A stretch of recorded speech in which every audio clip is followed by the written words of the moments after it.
Hey everybody, it's Candy, aka Brown Eyed Girl 69.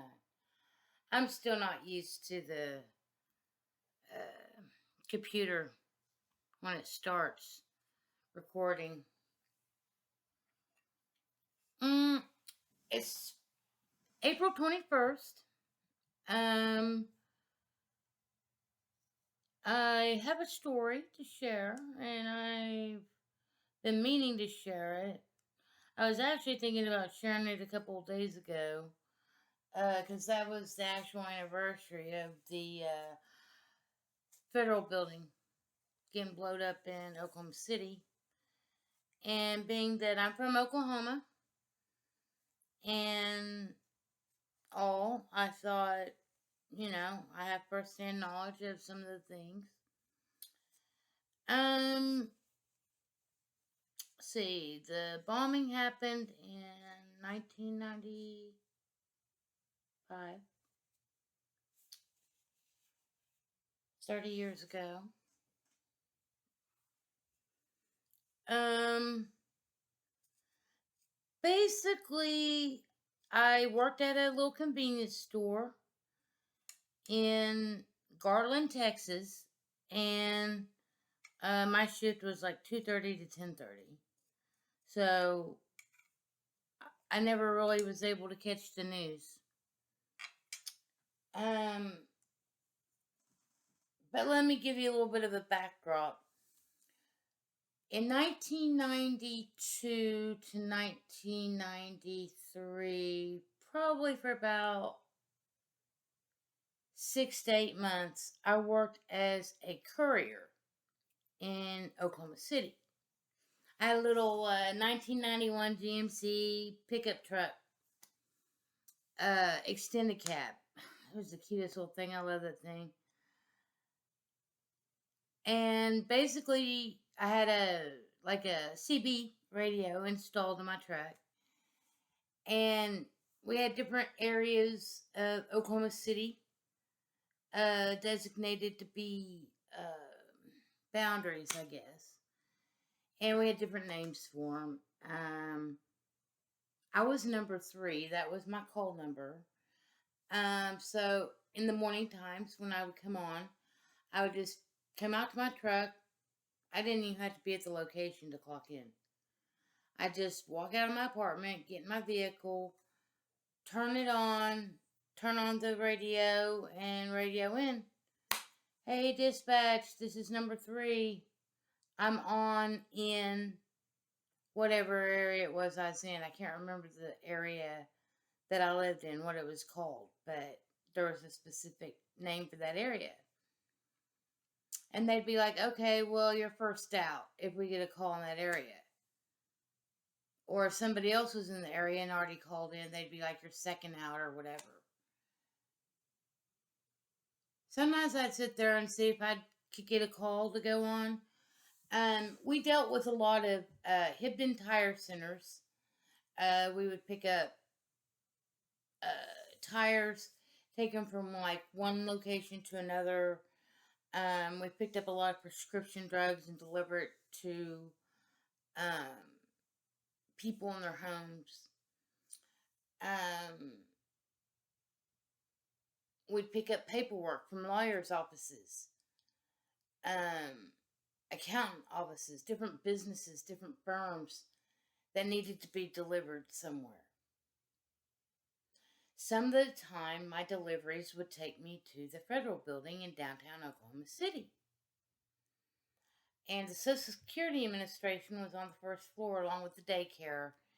And then on the upper floors, you had like you had the Army, the Marines, and a couple other government alphabet agency up there.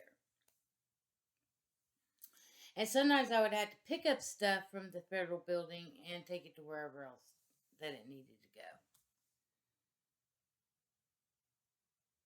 Well, flash forward to 1994. Well, I moved to Dallas. 1995, I met Kelsey's dad. At this point in time, me and him had only been together maybe 3 weeks. Um, we decided for Easter that year that we were going to go to Oklahoma City, see my friend Tina, her husband, and their newborn child who had just been born on like March 15th. So he was only like a month old. And then when we were up in Oklahoma City, I had told Don, Kelsey's dad, that we could go to some of my old stomping grounds and I would just give him a tour of basically the state that I was raised in. So we drove in a lot of different places. Downtown Oklahoma City was one of the places we were driving around in. And I did drive by the federal building several times. There was also some apartments down the way, the Regency Tower apartments, that my friend Chris and I had partied in the early 90s with another friend of ours. So we even sat there and talked. And then I pulled off and decided to, go do whatever else. We drive back to Dallas on Sunday. We both, I think, had to go back to work on Monday. And like I said, I worked 2:30 to 10:30.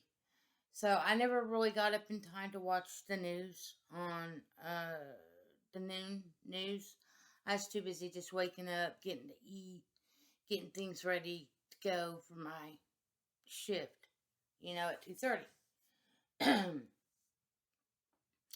By the time I always got home at night, it was 10:30 at night, so the news was already over, And back in that time frame, the internet was just starting up.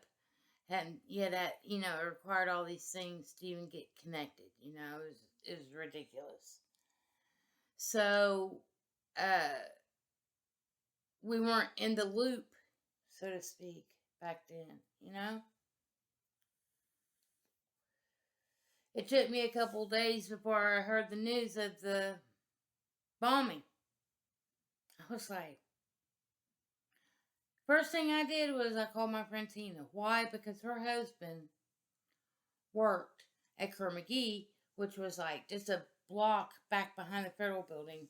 He was a security guard, and the security guard's desk was like right there at the doors as you came in.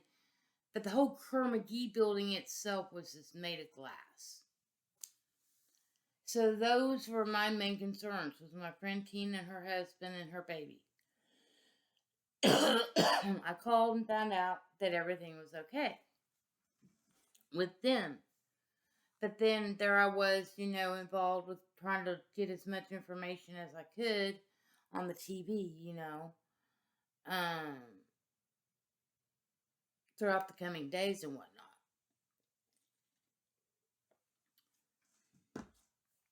Then something happened to me. I worked at this little gas station in Garland, Texas called Kurtz Oil. I worked a 2:30 to 10:30 shift. At the time, Dawn's vehicle was acting up. So we decided to just let him use my vehicle. So usually he would get a ride to work, and then I would go up there. I can't remember how we did it, but he always had my vehicle at some points in time. This specific day I was at work, he might have been off or something.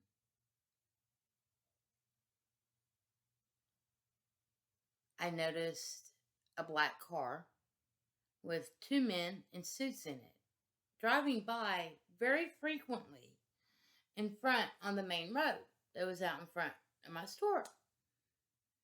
In the beginning, I don't think I really realized it or noticed it, but then I started noticing the same car with these same two men. And sometimes they would even pull in and do a U-turn into my parking lot and go out the opposite way or whatever. And there was a four-way green stoplight, stoplight, red, green stoplight. And it was a four-way. So the main road that went out in front of the store, then we had another road on this side of us. And then over here on my right was just the parking lot.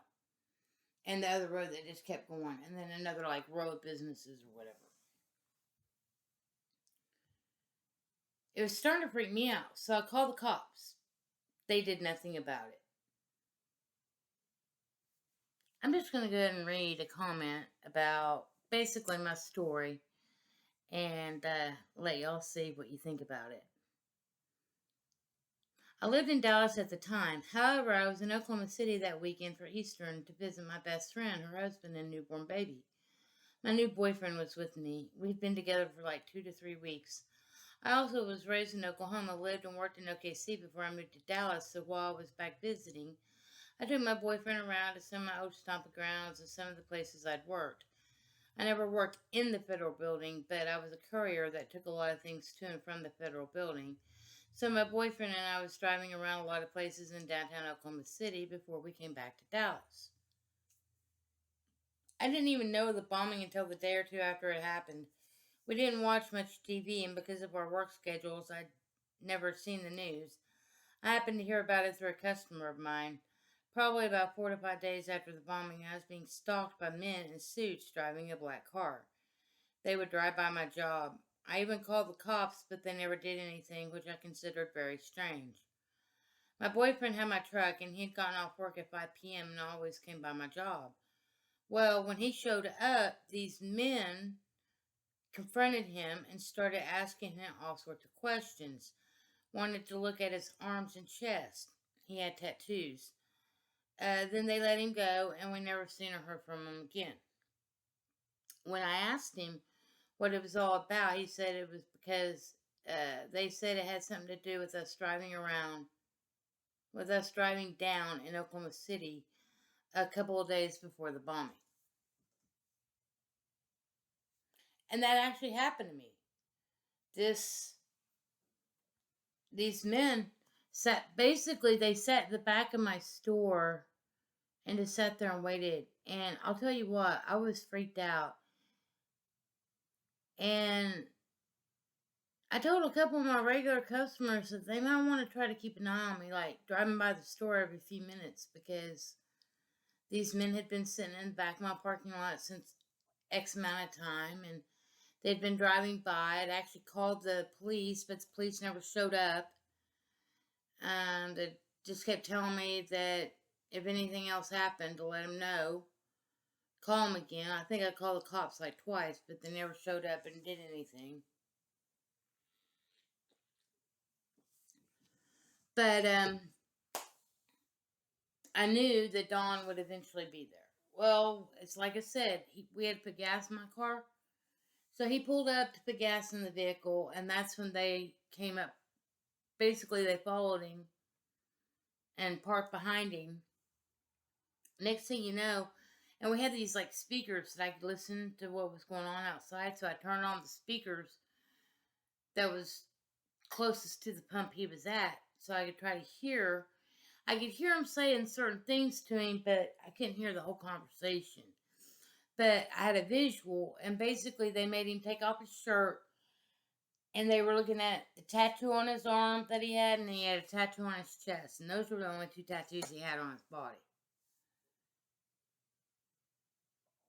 They looked at him, they looked at his tattoos, he put his shirt back on, and they basically walked back to their vehicle and drove off. And we never seen or heard from him again. So when he came up to me, I was like, what happened? And he was like, oh, something about they're talking to people that was in and around Oklahoma City a couple days before the bombing.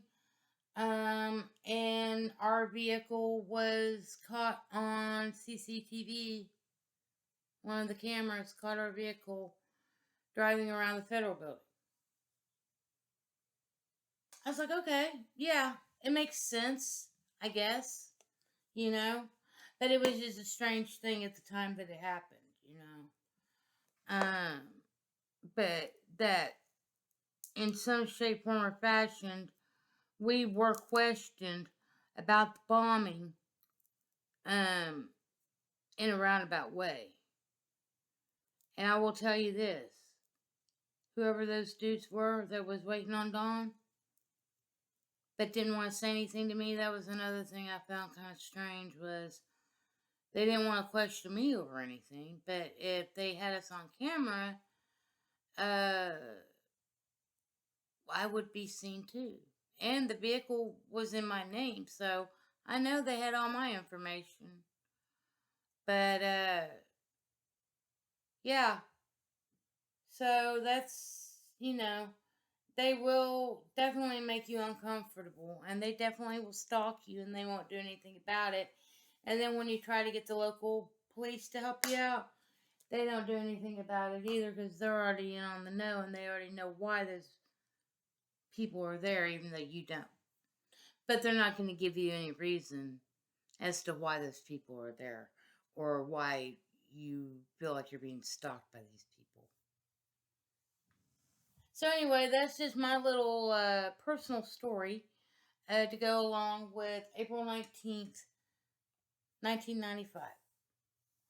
And I do have a photo. I'll have to try to get it. Anyways, peace, love, hugs, nugs, all that good stuff. I might make another video giving my thoughts on this whole Pope, WEF, everything going on. But then again, y'all already know how I feel about some of that. And I think it's just major distraction, but a lot of ritualistic things involved. And I just don't pay attention to the clown show anymore. I don't give my energy to it. I mean, I observe what's going on. I'm aware of the events that are taking place. But I don't focus all my energy and concern onto it. Like some people, they're just like, oh my God. It just affects them emotionally so much. They give all their emotion and energy to things that really don't matter. So, I think it's good to be aware of things that are going on around you and things that are going on within your own country, state, wherever you might be, on planet Earth. It's good to be aware, is all I'm going to say. So I'm definitely aware of what's going on, even though I don't give my energy to it.